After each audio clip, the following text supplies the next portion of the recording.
Hi friends, आपण आज start करणार आहोत FY BSc statistics semester second.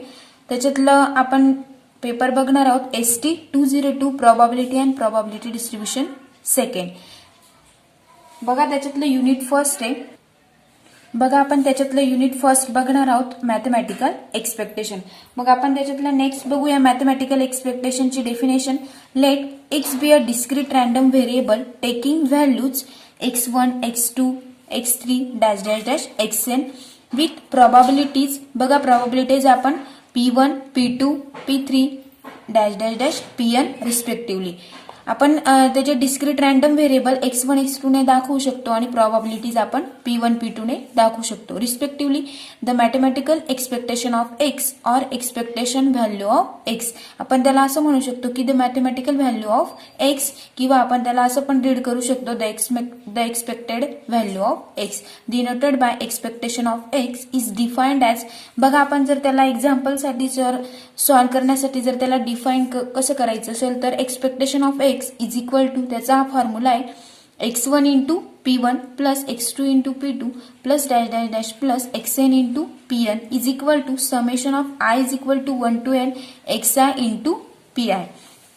More precisely, if x is a discrete random variable with probabilities distribution, बघा आपण त्याचे probabilities distribution x into p of x म्हणजेच x, p of x, then आपण त्याचा फॉर्म्युला बघूया की expectation of x is equal to summation of x into p of x. म्हणजेच बघा आपल्याला जे एक्सपेक्टेशन ऑफ x ची व्हॅल्यू जी दिलेली असेल त्याचं x इंटू काय घ्यायचं आहे आपल्याला p ऑफ x.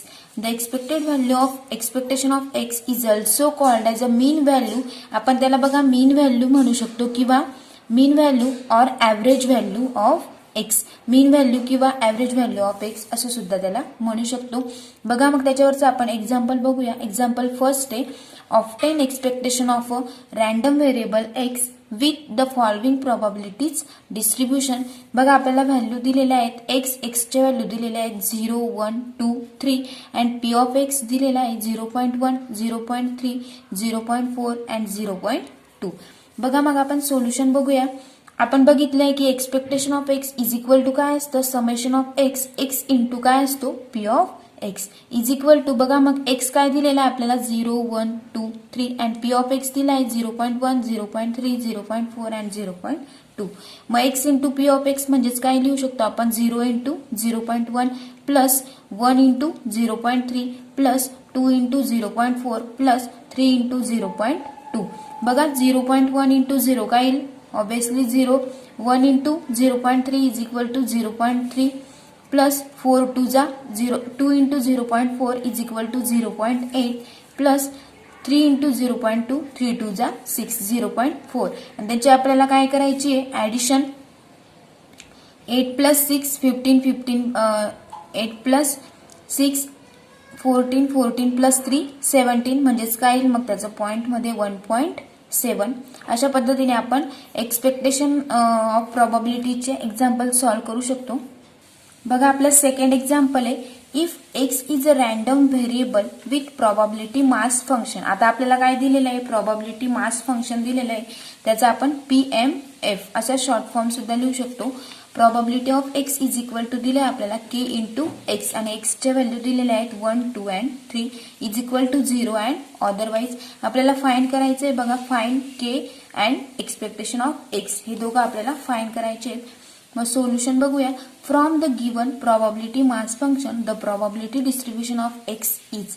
बघा probability distribution of x is x च्या व्हॅल्यू लिहून घ्यायच्या. x च्या व्हॅल्यू आपल्याला 1 to 3 पर्यंत दिलेल्या आहेत 1 2 अँड 3. मग प्रोबॅबिलिटी ऑफ x काय असतो प्रोबॅबिलिटी ऑफ x काय येईल मग k येईल 2k अँड 3k. म्हणजेच त्यांची टोटल व्हॅल्यू किती मिळाली आपल्याला 6k. 3 plus 2 5 5 plus 1 6. हे प्रोबॅबिलिटी ऑफ x काय घ्यायचे आपल्याला k चे घ्यायचं आहे म्हणजे k into 1 k into 2 k into 3. Next आहे वी मस्ट हॅव. आपल्याला फॉर्म्युला लिहून घ्यायचा की expectation of x into p of x is equal to काय दिलंय आपल्याला 1 दॅट इज k. बघा p ऑफ x काय दिलेला आहे मग आपल्याला k plus 2k plus 3k is equal to 1. That is आपल्याला काय मिळालं 3 plus 2 5 5 plus 1 6. 6k is equal to काय मिळालं आपल्याला 1. हे प्रोबॅबिलिटी मास फंक्शनचा फॉर्म्युला यूज केला आपण. दॅट इज एम्प्लाइज बाय काय केलं मग के इज इक्वल टू काय, मग के इज इक्वल टू इकडे मल्टिप्लाय, इकडे येताना काय होईल डिवाइड होईल. के इज इक्वल टू आपल्याला व्हॅल्यू मिळाली 1/6. नेक्स्ट आहे बघा, आपण के ची व्हॅल्यू फाइंड केली. नेक्स्ट आपल्याला काय फाइंड करायचं आहे, एक्सपेक्टेशन ऑफ एक्स फाइंड करायचं आहे. एक्सपेक्टेशन ऑफ एक्सचा फॉर्म्युला माहिती आहे आपल्याला. Expectation of x is equal to summation of X X into P of x is equal to same. आपण जसं मागच्या एक्झाम्पलमध्ये बघितलं की 1 into K plus 2 into 2k plus 3 into 3k. बघा अशा पद्धतीने आपण लिहून घेतलं. K into 1 K plus 2 into 2 4k plus 3 into 3 9k is equal to किती मिळाले मग आपल्याला 9 प्लस 4 13 13 प्लस 1 14. आपल्याला मिळाली के किती मिळाले एक्सपेक्टेशन ऑफ एक्स 14k. आपल्याला के ची व्हॅल्यू माहिती आहे की 14 इंटू के ची व्हॅल्यू आपण पुट केली 14 इंटू 1/6. 14 1 जा 14 14 डिवायडेड बाय 6. बघा याचं जर आपण सॉल्व्ह केलं डिवायडेशन तर किती मिळेल 2.33. हे आपल्याला काय मिळालं मग एक्सपेक्टेशन ऑफ एक्स. बघा याच्यामध्ये आपण के ची पण व्हॅल्यू फाइंड केली आणि एक्सपेक्टेशन ऑफ एक्स सुद्धा फाइंड केला. बघा नेक्स्ट एक्झाम्पल आहे आपलं third. Let the probability mass function of random variable X be. बघा इथं प्रोबॅबिलिटी ऑफ एक्स ची व्हॅल्यू दिलेली आपल्याला 3 - x divided by 10. X is equal to -1 0 1 2 and is equal to 0 and otherwise. मग आपल्याला फाइंड करायचं इथं एक्सपेक्टेशन ऑफ एक्स. मग सेम प्रिव्हियस एक्झाम्पल सारखं की from the given probability mass function the probability distribution of x is. बघा same आपण table लिहून घेतला की एक्सच्या व्हॅल्यू आणि प्रोबॅबिलिटी ऑफ एक्स. एक्स दिलाय आपल्याला -1 0 1 अँड 2. हे आपण जसं तसं लिहून घेतलं. Probability of x is equal to काय, मग probability of x is equal to इथं व्हॅल्यू टाकायच्या 3 - x. 3 - x तिनामधून जर x म्हणजे -1 गेला तर किती राहील 4/10. Same probability of x is equal to काय मिळेल 3 - 0 divided by 10. 3 - 0 divided by 10 is equal to किती येईल मग 3/10. इथं 3 - 0 म्हणजे 3 - 1 इज इक्वल टू 2/10 इथं आलं. नंतर 3 - 2 डिवायडेड बाय 10 म्हणजेच किती मिळाला तो आपल्याला 1/10. अशा पद्धतीने आपण प्रोबॅबिलिटी ऑफ एक्स काढला. नेक्स्ट आहे बघा, therefore expectation of x is equal to summation of x into probability of x. आपला फॉर्म्युला लक्षात ठेवायचा आहे. इज इक्वल टू एक्स ची value -1 into 4/10 plus 0 into 3/10 plus 1 into 2/10 plus 2 into 1/10 is equal to -1 into 4 4/10 plus 0 into 3 0 0 होऊन जाईल 0 plus 2 into 1 2/10 plus 2 into 1 2/10 मिळेल.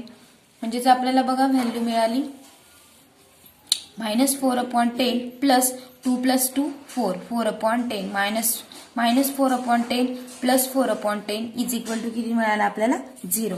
म्हणजेच किती प्रोबॅबिलिटी ऑफ एक्स जे दिलेलं होतं आपल्याला इज इक्वल टू 0. मग एक्सपेक्टेशन ऑफ एक्स किती मिळाला आपल्याला expectation of x is equal to value मिळाली आपल्याला 0.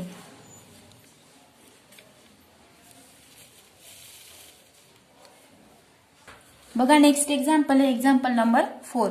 The probability mass function of a random variable x is as follows. बघा प्रोबॅबिलिटी ऑफ एक्स ची व्हॅल्यू दिलेली आपल्याला c/x³. X is equal to 1 2 and 3 is equal to 0 and otherwise. बघा आपल्याला find करायचं आहे find c and expectation of x. मग आपण सोल्युशन बघूया.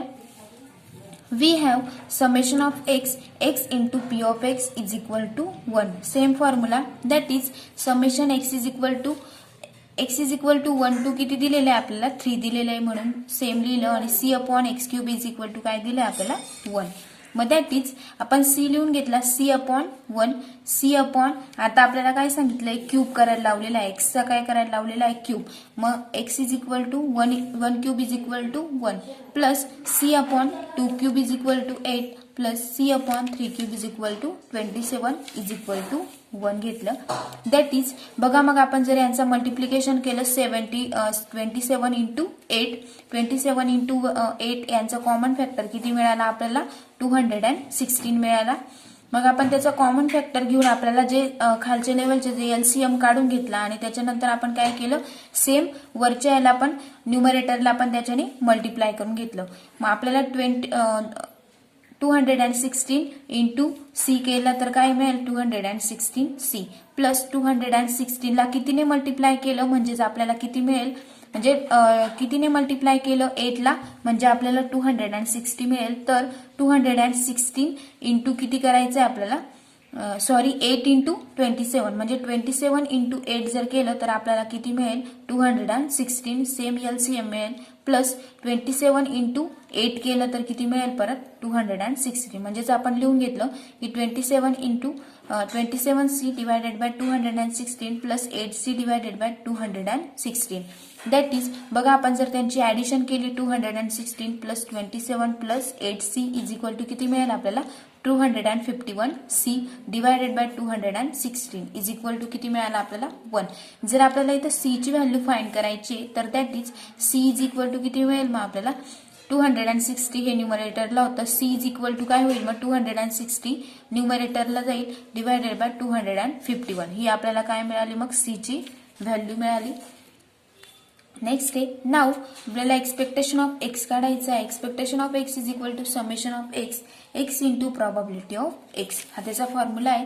मग is equal to summation x is equal to 1 to 3 value दिलेली आपल्याला c upon x square is equal to, आता आपल्याला काय काढायचंय वरती आपण एक्सचा स्क्वेअर क्यूब काढला, इथं आपल्याला एक्सचा स्क्वेअर काढायचा आहे is equal to c upon 1 square is equal to 1, 2 square is equal to 4 and 3 square is equal to 9.